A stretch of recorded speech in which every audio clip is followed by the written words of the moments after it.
Hello, my fellow dragons, and welcome to this, well, today's little fancy talk. We are going to watch another one from the beautiful dev team of Sky, Children of the Light. We are gonna go a little deeper, but I just want to show you guys the start of it, as you can see. Yeah. So you have to wait for this vortex to come around, and then you can be able to go through. You have to be at the SkyFest festivities kind of join. You can't just do this normally. And then there's a little eye over there you press on, and then you can see the full screen.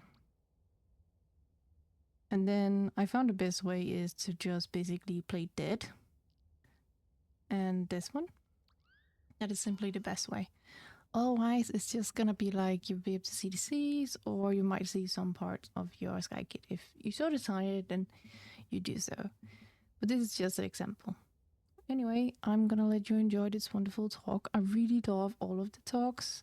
And this one is just also another spot on from the team of these guys. They're super awesome. And they really have made the most amazing game. So hope you're all gonna enjoy.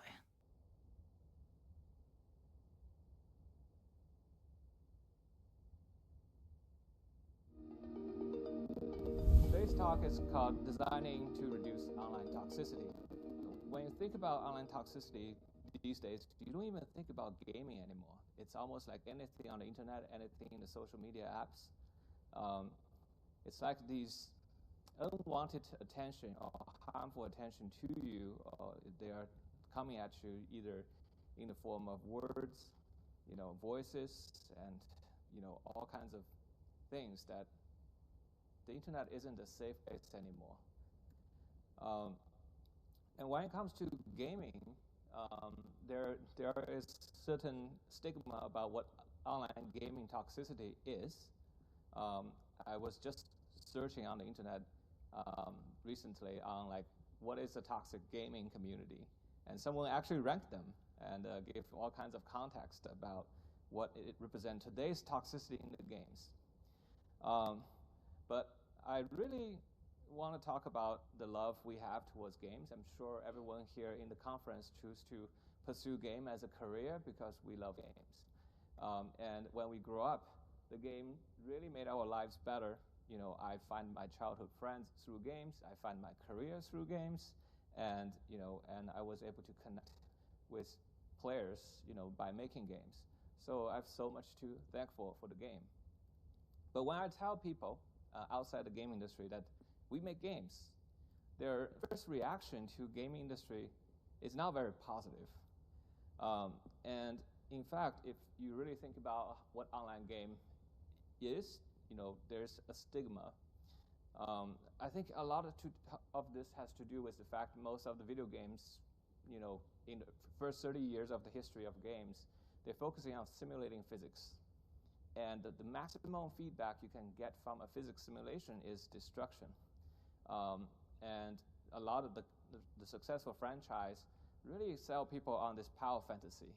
If I'm a student in school, I'm not free, I cannot drive, I cannot go out to places, and games fulfill that fantasy quite well. The problem is when most of the video games is about power fantasies, you would expect people will have a civil and gentle interactions like on the street. But most of the video game interactions you would run into is this, right? That's the maximum feedback you could get from a physics simulation of two people. And because of that, there is this competitive emotion that leads to somewhat of antisocial behaviors, well known as harassment. If you grew up, you know what harassment is. But that's not how we are only capable of as gamers, because Star Wars has taught us that we are capable of both good and evil as humanity. There's many sides of what we are. As game developers, it's more important about who do we want to highlight of these colors of humanity. What do we want to highlight through our game design? And for me, I still feel, game is the ultimate art form. It's supposed to be a medium that to be respected, just like cinema, music, literature. And then why are we still seen as, subpar than these classic medium? I use this chart quite a lot, so bear with me. Old concept. This is emotional mapping of the demographics within the film industry. How at different age, masculine audience and feminine audience prefer different genres. The closer it is towards those demographics, the more they prefer those content. And there is, when I first came to America, that was early 2000. At that time, the game industry is very small. There was no mobile phones. And there's console of young male audience, and then there's casual of PC, mostly middle-aged women. That was pretty much it. The industry is very small. And they're serving a subgroup of the entire population, and so most people would refer these people as gamers. But today, ever since 20 years ago when I come to America, the game industry evolved so much. Console industry has grown quite a lot because the gamers grow older. They're 20 years older than when I first came in. And you start to see more serious emotions being, kind of dealt with in the console industry. And, when we started TGC, that was back in 2004, 2005, we made a game called Cloud. We were trying to explore the idea, can video games be art? At the time, there's a famous thing of, like, can video game make you cry? If video game make you cry, then it is art. But at the time, there wasn't any games that make people cry. So when we made Cloud, we actually managed to, this is a student game back then, made by 4 or 5 students with no engine. There was no Unity and Unreal back then. And it's a little game about a kid flying in the sky and playing with the clouds. But what happened is we have received so many letters from our player that they say they cried for the game, which at the time I was very surprised. And they encouraged us to start this company to make more games that could touch people, show the society that games are not just competitions and killing, and it could be something emotional, and it could potentially make your life better. And that was really what kind of pushed us to start a company. And we started our first 3 games with PlayStation. And we were very, very small when we started. We only had 4 people. And we were trying to tackle some of the most challenging subjects in the game medium. We were trying to see if we can make a video game haiku that feels tranquility when everybody was pushing for geometry wars, Xbox Live Arcade. It's all about like the excitement. And then we try to explore, can video games be a poetry that allows you to discover a feeling of healing rather than destroying. And then when we make our very first online game, which is Journey, we're trying to see if they can connect people emotionally rather than having people competing with each other. And so each of the game we make, we're expanding in terms of its emotional complexity. Flower added more adventure and suspense into the game compared to Flow. Journey added more drama. There's a kind of rise and fall of a transformation of your player character. And the emotional range, as the emotional range expand, each of the game managed to reach to a different group of players. And with Journey particularly, there's this cross-section here. These are older male players, above 35 years old. And they happen to be journalists and award judges. So Journey did pretty well with the awards. But we see a lot of comments on the internet saying, this is the most boring game. We don't get what's the fuss about this thing. This is just a walking simulator. Because they are from younger male players and they don't necessarily understand the appeal of drama. But it's all right. Meanwhile, in the past decade, that's Journey shipped in 2012, so it's 12 years ago. In the past decade, the biggest thing happened is outside the console and PC hardcore gaming industry, we had the social media and then now the mobile platform. All of a sudden, when we made Journey, we felt like we really leave an impact to make the industry shifting towards making more artistic content. You can kind of see a lot of the Sony AAA games start to shift towards that direction. But meanwhile, 10 times more people start playing games, and they have no idea what's going on the PlayStation. And their impression of games is, Angry Bird. And we felt like the battle we've been trying to fight to push for is to make game more appeal as an artistic form has been set back because of so many new players just came in. And I look at the history when other medium was seriously respected as a form of art. There's a turning point. For animations, for example, before Snow White, Disney was making all kinds of cartoons, and at the time, animators are referred as cartoonists and Looney Tune artists. They are seen not as art; they are like for kids, right? And once Snow White came out, the target audience suddenly shifted from just kids to both the parents and the kids, all ages. And from that point on, people start to recognize hand-drawn animation more like a form of art. And the same history kind of repeats to digital, like computer-generated images for animations. Pixar also made many shorts in SIGGRAPH. I've seen many of them. People, including Disney and the Studio Ghibli, all my favorite animators say, oh, computer can never capture the artistic expression of the human hands. But after Toy Story, that impression changes, because when everybody can be emotionally touched, a part of their humanity was moved by the medium, then they see it as art form. And so today with games, we have lots of games. We have games for a whole family to enjoy together for fun. And we have all kinds of devices that has games on it. There's games for children. There's games for parents, mom and dad. There are games that connects all the children together after school. There are games connect all the adults together after work. But there is not a game that is all ages. Like, I have not been able to find a game I can play with my wife and my kids together. And I think we're just so close to there. So after Journey, we really wanted to make a game that is emotionally accessible to people of all ages and genders.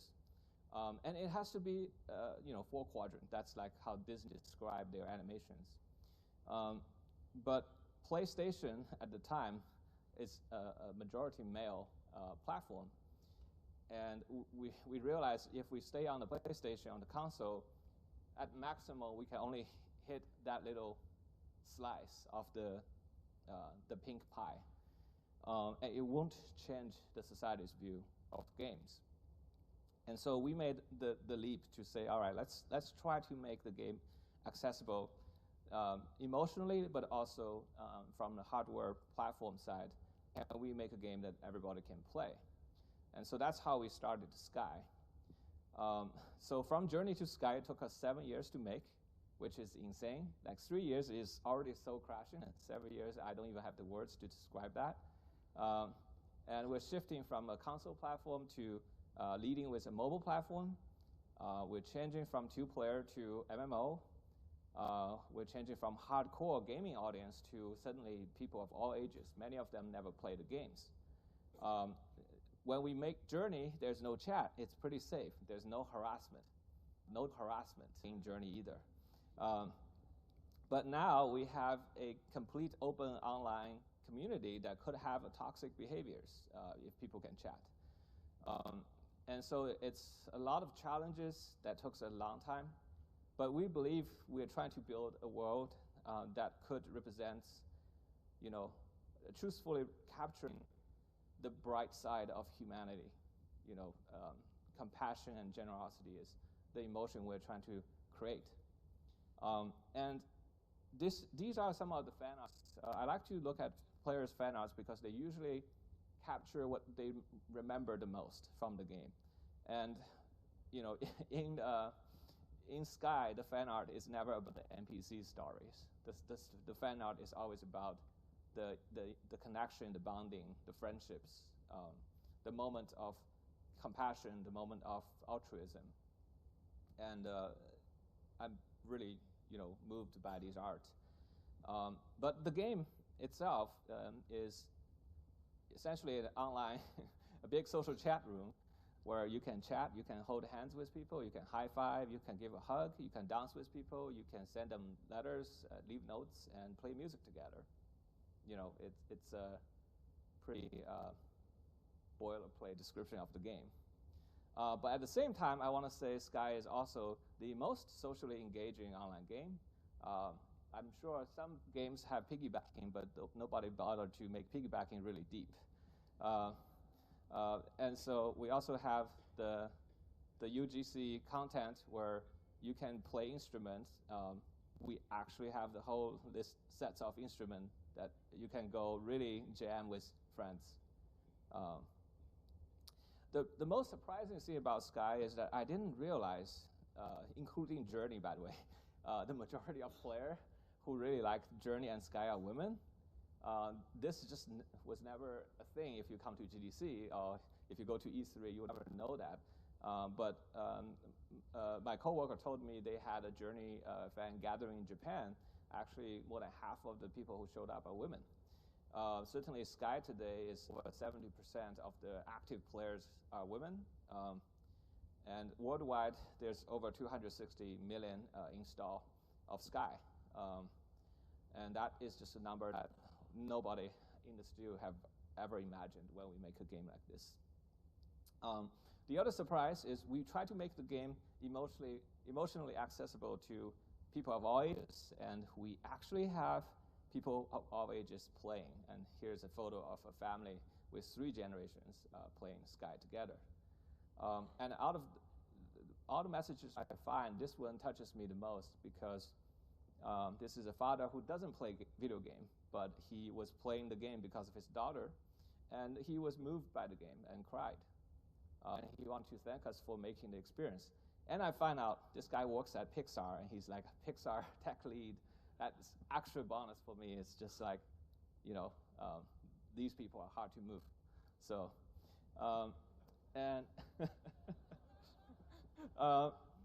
but on the other hand, among the community, these are the 2 things I find quite proud. The first one is, most of us who made Sky, we're introverts, so we don't like hang out with people. So when we go make online games, we want to make sure it's actually friendly for introverts. And the second part is they told us that our community on Discord is the most wholesome, according to the community. But yeah, and that says a lot about how we managed to design to avoid what you would expect from a typical online gaming community. So I'm going to just share some quick lessons, notes we take, things that worked out and things that didn't work out with you. That's really why you're here, right? So, okay, first, very important one, just remember, the players are not born toxic, and unintentional design can potentially nudge our players towards toxic behaviors, but they were never born toxic. So, number one, our behaviors are shaped by our environment. I'm sure everybody have heard of Stanford prison experiment. Just to break it down very simple, in Stanford, a psychologist wants to test if it's the system, the institution of prison that's pushing the police to be abusive, or it's just purely because of the people. And so they recruited the same group of college students with the same background and given them roles of prisoners and guards. And they let them stay in the same facility for over a month. Initially, every college students were finding this really fun. It's a really fun role-playing game, right? It's a lot. But over time, they start to behave just like the real prison, where abuse start to happen. And people start to break down mentally, and people calling for quitting. They are all promised lots of dollars if they stay through the whole thing, but people eventually quit. They couldn't stay in this anymore. And the takeaway from that research is the professor said, the role that the people have in a situation has a significant effect on their behavior, and it's even much bigger than the innate personality. Innate personality is a weaker influence than the external situation. And without accountability, many people would do evil if given power. But I'm a game designer. I'm skeptical of everything, and I think the evil thing is wrong. Human would just do what humans do, which is they will seek whatever the maximum feedback in whatever system they're playing, and that's what they did in the prison. So second, players are newborn babies in the digital world.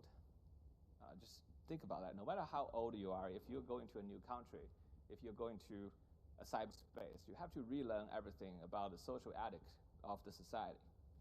So in Journey, we had this situation where, like many online games, there's no collision between people. There's latency. If you're blocked by somebody, it's a really terrible experience. We are just a bunch of optimists, so we thought, we want people to collaborate, right? Like there's a very good collaboration mechanics of you can push someone up and then they can pull you up. So with two people, you can overcome a barrier that nobody can overcome by themselves.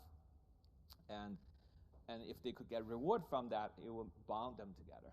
It's a typical co-op design thinking. What happens is once we add the collision, the people are not using it to help each other, but instead they want to push each other into extremely maximum feedback. And so this happened even in our own internal playtest. My CTO was killing me and was dancing around me rather than saving me right away, because I'm going to be more agitated that way, right? So he can hear me yell at him over the office, but that's fun for him. And so we were like, okay, guys, this is a game about helping people. It's about letting people have emotional connections. Let's not just kill each other like in other games. So we tried all kinds of ways. Like we implement a world, trying to kind of condition our players' moral behavior through storytelling. Like the world has story about people helping each other, and the main story shows people supporting each other. Like we did this in Sky as well, but none of these things, conditioning, don't work. They're babies, so even if you tell them they're supposed to behave nicely, they are still seeking for the feedback. And we see this happen not just between our developers. The tester also developed these toxic behaviors in our game. And for quite a while, I was really thinking, are we really born evil? And so one day I ran into a child psychologist. I was complaining about these playtests to her, and she just said, oh, you're describing the behavior of a baby. The baby will seek maximum feedback to reinforce their social behaviors, similar to a dog. I don't know if you guys ever raised a puppy. They have these teeny shark teeth that's really sharp, right? So if they bite you, you feel the pain, but they can't really hurt you. You're like, why do they grow this type of teeth? So if they bite hard enough, their siblings is going to bark back, right? So their teeth is teaching them how hard to bite for social interactions.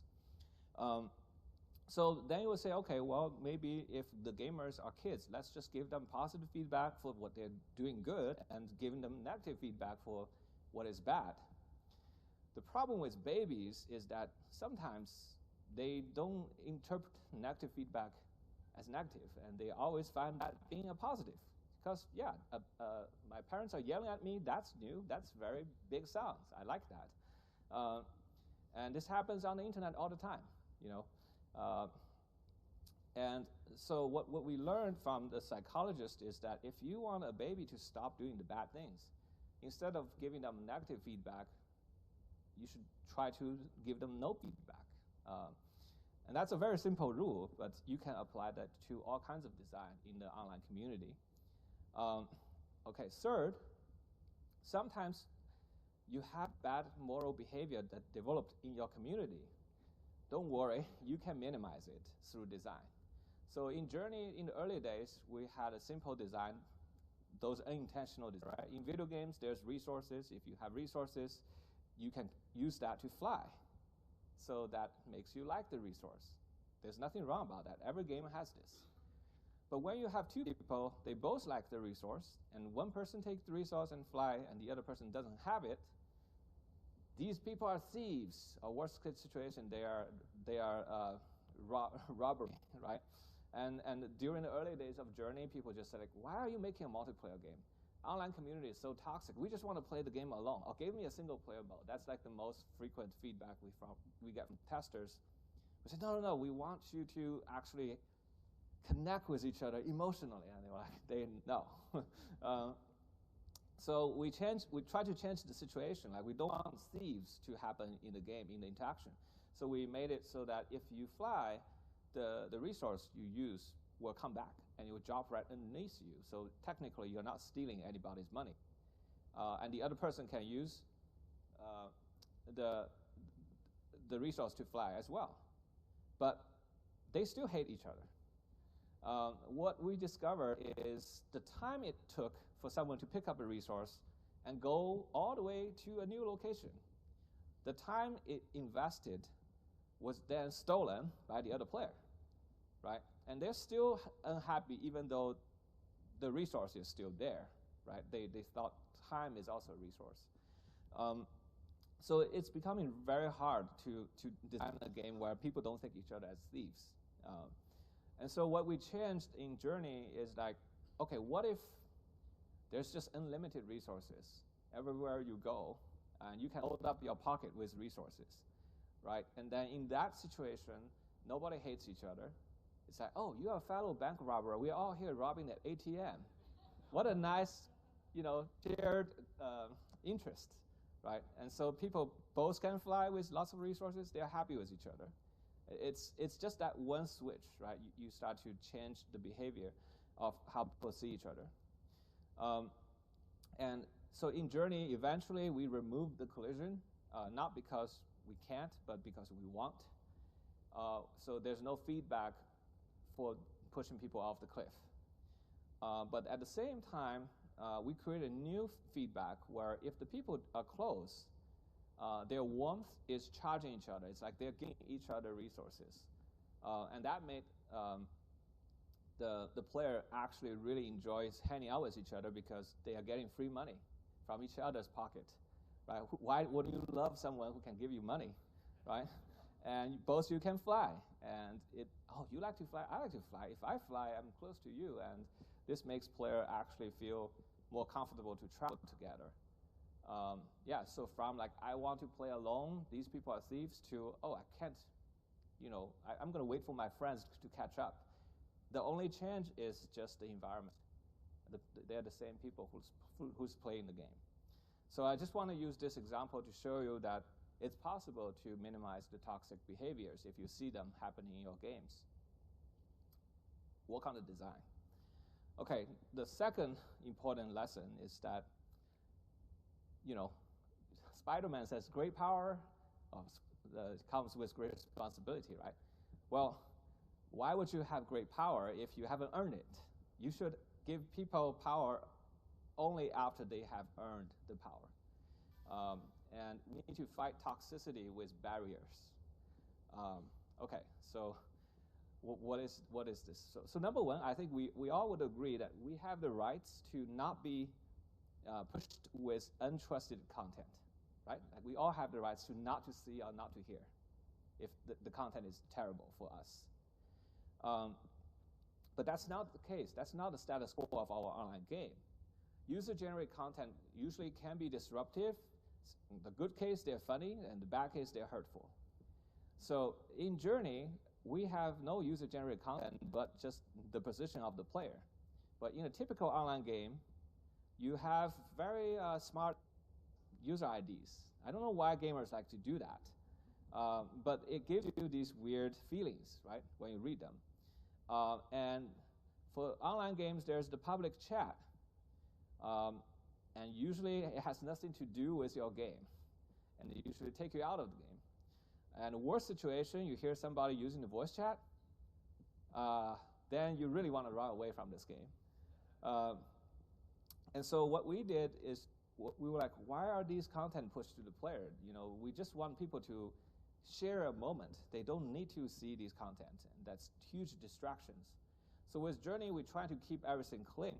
We only want to have a human to interact with another human. Like they coexist and they share an emotional, roller coaster ride. Like they don't need to have these contents being pushed to each other. And so because of the naughty names that people have created in the PlayStation, we actually have to delay the display of PlayStation ID until the end of the game when the entire emotional experience is finished. Then we show them the player ID, and you can imagine if you see them initially, the funky bottoms, right? Like, who is this guy, the funky bottoms in the middle of the desert? I don't want to hang out with this guy, right? It would completely ruin the opportunity to connect. So in Sky, we go even more extreme. We basically are really concerned. It's a game played worldwide, of all ages.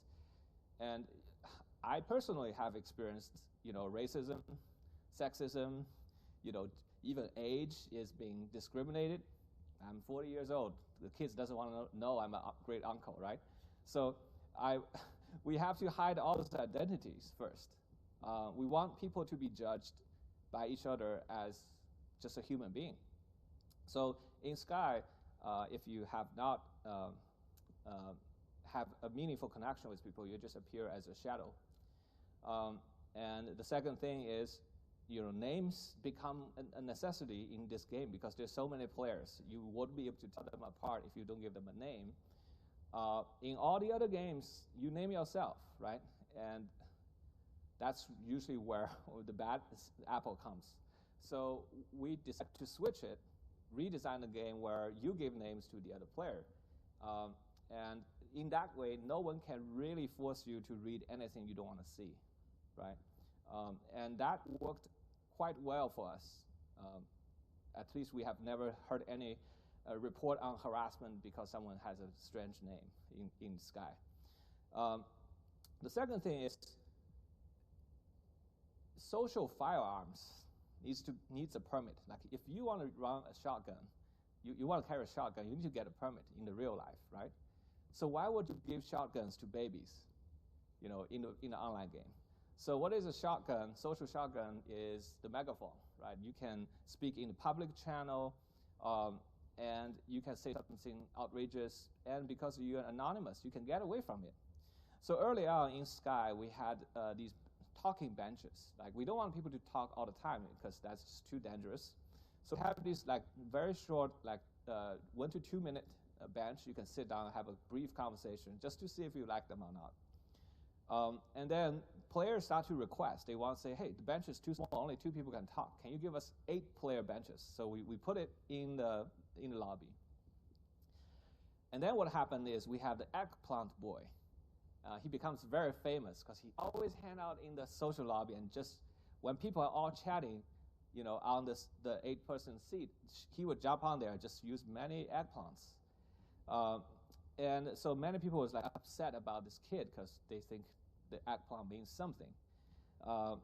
And so eventually, one of our players went to talk to the kid and befriended the kid and tell her that's not a cool behavior, so he stopped, right? But during that time, he really had a lot of fun doing it because to him, he has total invisibility. Nobody knows his name, and he can just spam people with, fun, nasty messages. And so eventually, we had to dial back the public chat benches to just one-on-one. We don't want to give the feedback to a baby, of the potential to spam 7 people at the same time.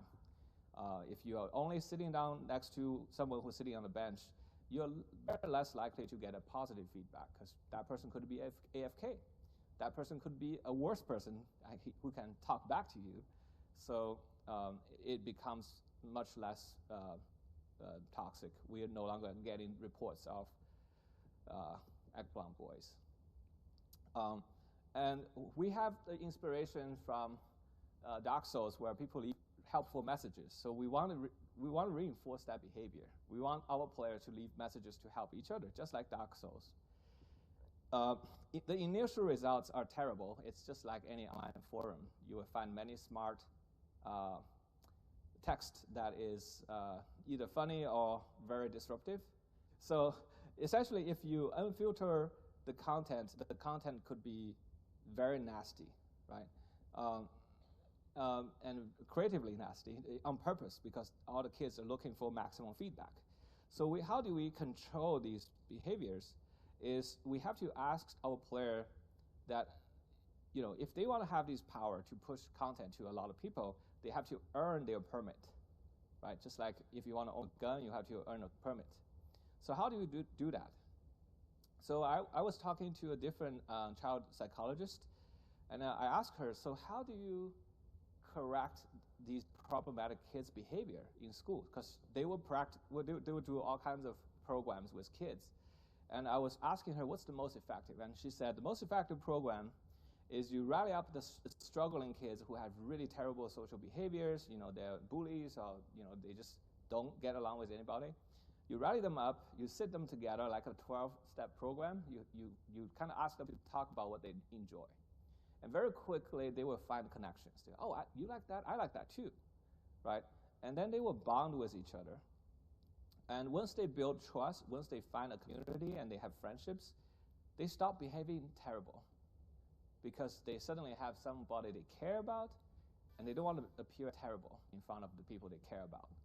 So really, to help people is about integrating them back into the community rather than leaving them to be the loner. And so we implement this feature where if you make a content, your best friend will know that content is from you. The moment we implement that content, we see a huge wave on Discord that people are going online to delete their messages, because suddenly their friends could tell these smart messages from their best friend. So they clean it up in a day. And now the messages we see in Sky are mostly interesting and many of them inspiring. And so the rule we applied for the messages is, initially when your friend made a content, there's 3 phases. The first phase is you made the content, and only your close friends can see it. And you would need 3 endorsements from your close friend for this content to be qualified to be pushed to the public. And once it's in the public, if there's 3 people who find this content offensive or harassing, and they can downvote, and then the content will disappear. And that is basically a community regulation, or I would say it's like a social engineered friends regulation. And that ended up working really, really well. And 3, I want to talk about how can we protect the player with high barriers. In this case, we are talking about mutual consents. So chat moderation, like I'm quoting my coworker Tim here, he said, chat moderation is important, but ultimately it's the ambulance at the bottom of the cliff. You want to prevent the people from jumping, not just collecting a wounded person. So in Sky, we try to implement the consent at every step of the social interactions, from the early stage of people just chatting with each other without knowing each other, right? So in this case, you have a video here, people were talking, and you don't even know what they look like. You're not judging them based on the appearance. You can just have a people-to-people conversation. And even to review the appearance, you have to agree to cross the candles to review them. So this really protects you from having, this weird typecasting or bias towards each other. And you really have to earn the friendship, like in real life. Like sometimes, like you like somebody, but they don't like you, right? So here's the kind of a real vivid situation when a player finally get the friendship. They are so thankful. They feel like they've earned it. And so they actually care about the relationship. And then that's just the beginning of forming the friendship. But then every step going forward, building the trust and unlock more intimate abilities like hugging, holding hands, and a free chat, they all require mutual consent. So if you're being a annoying person or harassing person, then the other person doesn't have to take it. So early on, if you have not unlocked chat, all the messages are masked. You really have to work your way up to build the trust, and eventually to really unlock chatting. That's very kind of counterintuitive for online game, because everybody was thinking, oh yeah, this is online, so you should have chat right away. You should be able to invite your friends and start to have very close chat. But we are designing it for introverts. Introverts don't have many friends, so it's more likely they are going to make new friends. And so we have to kind of build it a very safe environment so you can slowly dial up, whether you want to hear someone else talking or not. And in Sky, we create these different tiers of interactions that is, become more intimate over time. But many people would never go to the second or third tier. So first tier is chat, second tier is warp. Like warp could be seen as stalking, so like that's ability you really want to think if you want to give to a friend or not. Then there's like a little bit like play fight, that things can be interpreted as aggressive, but will be totally acceptable for close friends, will all come in a much higher trust level.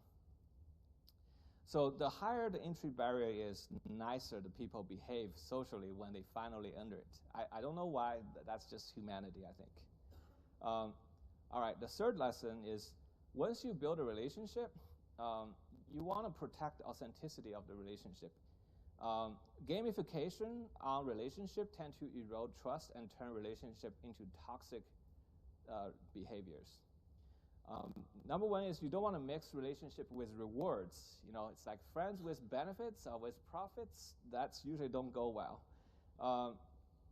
And internally, we are talking about designers. Like the players should be motivated to spend time with one another because it feels good, not because they have to or because they have something to unlock.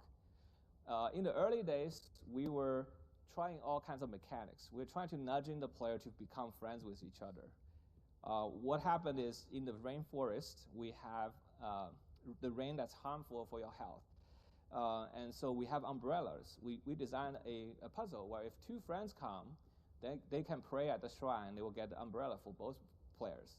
We thought that's such a great idea because it will encourage friends to visit together. But what happened is, two strangers will come to the shrine, they both want the umbrella. So they added each other, they become friends right there, they get the umbrella, and they break apart. And the next morning, they log online. Who is this person? They forgot. They forgot this person even existed. And then they told me they feel disgusted looking at their friend list, not knowing who are these people. And that was like one of the rare things. What everybody from the playtest told me, like, we don't want this. And the gifts should stay as a pure gift. This is another thing we made a mistake. So in the early days, we want to encourage the gifting. So we want to show player how to say, like you can potentially earn hearts by befriending someone else. So heart gift was a byproduct, or it's like a bonus. If you level up your relationship, you get more hearts. But people love heart as a resources, so they want to farm hearts. So we start to see the heart bagger epidemic. So anywhere, it's like, go to any of the train stations or the airport, outside there will be people waiting for you. Hey, you want to be friends? I'm really cute. Let's be friends. And you will just be hustled by these cute little chibi characters, because usually they get more interest, and they just want to level up relationship to riff the heart out of you. And that was getting so bad, like everywhere people is trying to be cute and attractive, but once they get the heart, they disappear. So we have to remove it, right? A gift has to be a pure gift. There's no additional benefits there. And the second thing is don't tutorialize your relationship with free gifts. Like, like many games, online games, like to tutorialize. They will give you free currencies, and then you will apply it. You go through the drill and understand how the system works. But in our early prototype, the player will get a free gift every day. They can give out to other people to see what happens. And what happened is, even though the gift is free, the player expectation is not free. If you are giving someone a free gift every day, the day you don't give them the gift, they will like, hey, where's my gift? It's supposed to be free. You're supposed to give to me, right? And it becomes actually toxic. That's just the most weird thing. It's like if you have let's say a homeless person right on the street, and you give them a dollar every Sunday, and on the next Sunday you didn't give the dollar, they will come to harass you, say like, where's my dollar? That's just human nature somehow, but it actually backfired for our community. And our player really disliked those people who's like harassing them for free gifts. So eventually we shifted back. Instead of trying to teach social systems by offering player free currencies to apply on real players, we decided to offer them currencies they can apply on the NPC. So at least NPC don't harass you. And they can still teach you the same systems without making the community toxic. And another one I want to say is like, you need darkness to show light. When we first jumped into Sky, we were very we were very progressive. People hate pay to win, so we want to do the opposite of pay to win, right? We noticed that if you pay in a pay to win game, a lot of times you don't want to tell people that you spend lots of money just to beat other people, because you know you're cheating. Like there's a little bit of shame about buying things for yourself. But we find out that if you pay it for the people you love, usually they're very proud to tell you, hey, I took my family to Disneyland this weekend, right? I have this big diamond ring for my fiance or whatever, right? It's like people are usually not shameful if it's about giving to someone they care about. So initially we were like, okay, let's go 100%. Everything has to be altruistic and everything has to be giving. So we implement a society where you cannot buy anything. And the only thing you can get is if someone gives you something. And that society runs like a paradise for quite a while. I was very happy. Look at how all these people giving each other. But very quickly, I started to find out everybody's like doing you scratch my back, I will scratch yours. Hey, I gifted you yesterday. Where's my gift? You're supposed to give it back to me. And lots of people are actually very toxic about their expectation was not met by the other person. And that was quite eye-opening when we tried it, because we were like, we can control the system, we can change the feedback, but humanity doesn't work like a machine. They are human. And so we realized that if you don't have a system where you actually can buy something for your self-interest, then when someone gives you a gift, you are second-guessing.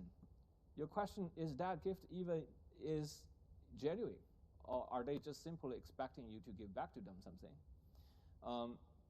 So eventually, when we launched the game, we have to including things that people can buy for themselves, just so that when they choose to buy it for a friend, the friend could trust that is a genuine gift. And that was a very big change when we were doing the design.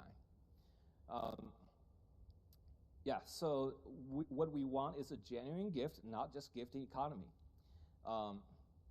And so today in Sky, you can buy things for yourself. You can also buy things for your friends. When we did the season pass, we did a slight discount. So if you buy it for your friends, it's cheaper. And it certainly made a lot of people decide to buy the season pass together. So 40% of the season pass was bought and sent as gifts. With the event content, that's 100% the same price. You can buy it for yourself, you can buy it for your friend. And 20% of the content people purchase are actually for others. So to me, that is a genuine gift to each other. And one last thing I want to talk about is genuine human connections could save lives. So when we work on Journey, we realize vulnerability really leads to human compassion. This is a very social behavior of many social animals. It's a survival instinct. When you are weak and small, you have to rely on working with each other to survive, right? So when the predator, they go around, they're strong and powerful, they usually hang out alone. But sometimes even the big cats, they would work together. And that's only when their prey is even more strong, right? And it's the feeling of risk and the feeling of smallness makes us bond with each other. And the very emotion of awe and vulnerability is what made us human, because we're such a weak animal if we are alone. And that makes us really want to belong, right? These days, one of the biggest depression we feel in the society is the loneliness, that we don't feel we belong to something that's meaningful. And a lot of the friendships and connections are not genuine. It's the surface level things. And just the yearning to belong to something bigger is the most human feeling of them all. And when you don't have this feeling of vulnerability and humble smallness, when you feel really big, we go back to the gamer behavior, right? You're the Space Marine, you're the Superman, you're the hero that can change the world. And they stop thinking about connecting with others. And so if we want to make an online community that's toxic, we have to rethink about gaming experience. We have to reduce the empowerment online. You know, instead of making games where you just go around killing things, make things much stronger you just can't kill. Instead of going around looting for treasures and resources or finding monsters, you go around running to other people. And people are more important than gold coins. In a battlefield, it's very hard to focus on people because the sound, the distraction. So, you know, in order for games where people can connect, you have to reduce the noise. You have to reduce the number of people. You have to put them in an environment they feel small and, you know, a little bit vulnerable. And suddenly, if you see another person, like, oh my God, there's another person, right? Instead of walking on Times Square and just people all pass by you and you're just trying to ignore all of them. So for Journey, we really tested this idea of creating the world that evoke a sense of awe and vulnerability. And the result shows. It creates empathy and compassion between the players. These are the fan arts again of the memorable moments. What they had in the game is when they supported each other, is when they leave a message for each other. And once you're creating this compassionate moment, a genuine human connection will form. And that leads to inclusive and supportive community. So what is a genuine human connection? It's a vulnerable interactions between two people that they feel heard, seen, and known, and valued after the communication. And afterwards, they feel better about themselves and feel better about the world. I'm just gonna summarize this genuine human connection. It's one of the few things I really believe is generally good for human. And when we created Sky, one of the emotions I really want to evoke is that we are not alone. And I think most of the artists who make art, they want to connect with people through their art. And in this process, if the art connects with them, there's an overwhelming sense of gratitude between the artist and the viewer. And I think this overwhelming gratitude I felt is also inspiring, our creation, and we want to give it back to the players. It's a very healthy cycle of reciprocation. When we launched Sky in 2019, we got a letter within a few months. A 67-year-old grandma from Hawaii who never played games was cried and moved by the game, and she told us, she doesn't want to be alone anymore, and she's still a person of love. And that's the same age as my mother-in-law, who also came from Hawaii. So it really, and eventually my mother-in-law also become a Sky player and find friendships. It's these stories that really makes me feel happy that working on the games that we make. There's this manga, a Japanese, very talented manga artist. She make usually funny mangas, but one day she made a manga for us. She said she actually tried to hurt herself in the real life multiple times. She was really thinking about throwing her life away. But when she discovered Sky, she felt the warmth from many friends she made in the Sky community, that for the current moment that she chose to live. And she's only 20 years old. I really don't understand why a talented artist, at her golden age would think about throwing her life away. Yeah.